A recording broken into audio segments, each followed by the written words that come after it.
Hello అందరికీ, welcome back to my channel. ఇప్పుడు నేను స్మూత్గా గులాబ్ జామున్ ఎలా చేయాలో చెప్తాను. అండ్ ఇంకొకటి, గులాబ్ జామున్ మనం ఇంట్లో చేసుకున్నప్పుడు పైన బాగానే ఉంటుంది, లోపల ఉండలు ఉండలుగా ఉంటుంది. అలా లేకుండా కొన్ని టిప్స్ అయితే చెప్తాను, చూసేయండి. మీకు నచ్చిన బ్రాండ్ తీసుకోండి గులాబ్ జామున్ మిక్చర్. దానిని ఫస్ట్ ఒక బాక్స్తో ఎంత వచ్చింది క్వాంటిటీ అని కొలుచుకోండి. నాకు ఇక్కడ బాక్స్ వచ్చి కొంచెం ఎక్స్ట్రా వచ్చింది. నెక్స్ట్, గోరువెచ్చగా ఉన్న మిల్క్ తీసుకోండి. నార్మల్ మిల్క్ అయినా పర్లేదు, గోరువెచ్చవైనా పర్లేదు. దానిని ఇక్కడ నేను చూపిస్తున్న విధంగా కలుపుకోండి. చూడండి, టెక్స్చర్ ఈ విధంగా రావాలి. వచ్చిన దాన్ని ఒక 5 minutes or 10 minutes పక్కన పెట్టేసుకోండి. మనం ఈ మిక్చర్ కలిపినప్పుడు మధ్యలో బబుల్స్లా లేకుండా చాలా గట్టిగా మిక్స్ చేసుకోండి. ఎందుకంటే దీన్ని బట్టే మనకి గులాబ్ జామున్ అనేది విరిగిపోకుండా స్మూత్గా వస్తాయి. ఫ్రెండ్స్, ఇంకొక విషయం ఏంటంటే, నేను చాలాసార్లు గులాబ్ జామున్ చేశాను. చాలా అటెంప్ట్స్లో ఏమయ్యేదంటే అవి ఇరిగిపోవడం, పగుళ్ళు వస్తాయి కదా పైన, అలా రావడం, నెక్స్ట్ లోపల ఉండలు కింద ఉండిపోవడం జరిగేది. అలా రాకుండా ఈసారి అయితే పర్ఫెక్ట్గా వచ్చాయి. పాకం రెడీ చేసుకుందాము. దానికోసం ఏ బాక్స్ అయితే మిక్చర్ వచ్చిందో అదే బాక్స్తో 2 boxes ఆఫ్ షుగర్ యాడ్ చేసుకోండి. షుగర్ తీసుకున్న తర్వాత దానికి ఒక 4 cups ఆఫ్ వాటర్ యాడ్ చేసేయండి. అది మొత్తం కరిగే వరకు కలుపుతూ ఉండండి. చూడండి, ఇక్కడ నేను ఎలా కలుపుతున్నాను. అలా బాగా మొత్తం పంచదార అంతా అందులో మెల్ట్ అయిపోవాలి. అయిన తర్వాత లాస్ట్లో ఒక 2 కానీ 1 కానీ యాలకులు అందులో దంచి వేసుకోండి. మంచి ఫ్లేవర్ అయితే వస్తుంది.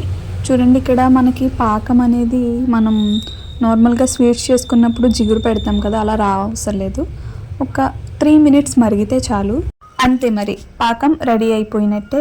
ఈలోపు ప్యాన్లో ఆయిల్ వేసి సిమ్లో పెట్టుకుందాం. ఆయిల్ హీట్ అయ్యేలోపు మనం బాల్స్ అయితే చేసుకుందాము. చూడండి, ఇక్కడ నేను చేస్తాను కదా, ఈ విధంగా చేసుకోండి, లేదా మీ ఇష్టం ఏ షేప్లో అయినా చేసుకోండి. ఆయిల్ మీడియంగా హీట్ అయినప్పుడు మనం రెడీ చేసి పెట్టుకున్న బాల్స్ వేసుకుందాం. అన్ని బాల్స్ ఒకసారి వేసేవద్దు, అవి దగ్గరికి అయ్యి విరిగిపోతాయి. నేను చిన్న ప్యాన్లో చేస్తున్నాను కాబట్టి నేను తక్కువ వేసుకున్నాను. వెంటనే మిక్స్ చేసుకోకుండా స్లోగా మిక్స్ చేసుకోండి.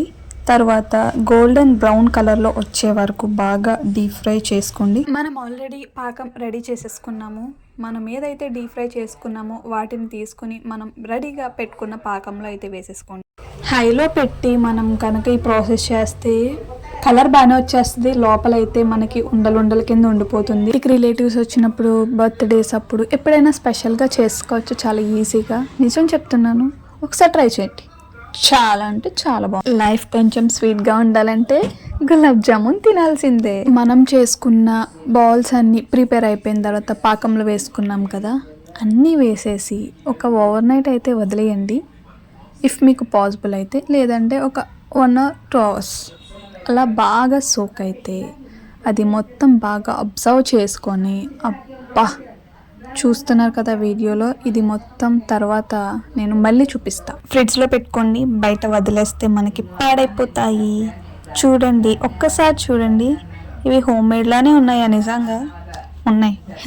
ఎవరికైనా మీరు మంచిగా ఏమైనా చేసి పెట్టాలంటే గులాబ్ జామున్ ట్రై చేయండి. ప్రాసెస్ అయిపోయిన 2 hours మొదలు పెట్టేశాను నేను.